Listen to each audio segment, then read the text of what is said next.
Romance attribution towards repugnance and envy can make life more ethical and valuable. But most plausible factor is love. Love flickers within the island of self. Its tentacles merges into the oceanic waves of self within self.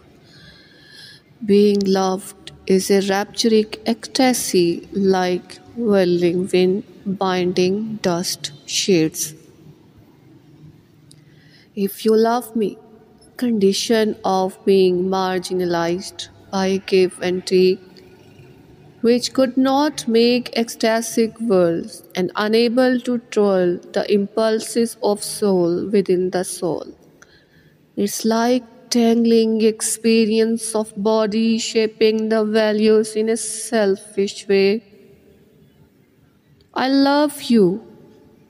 I cannot love you more than you. You cannot love me more than me.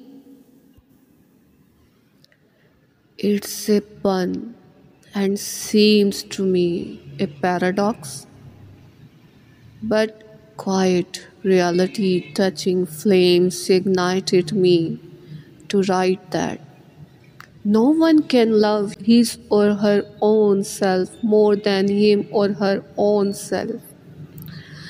Love jugular vein is association.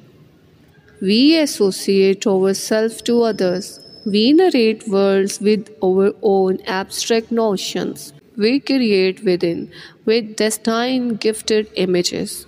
We pursue what is inherent. We describe what is nurtured. We take joy which is inbuilt. We felt someone has affiliation to ourselves more than to us. This is the denial of self and denial of God. If one thinks God exists, then his or her own world is a sacred entity of wishes, screams, feelings, emotions, deprivation, scarcity towards love, and abundance of lovable factors,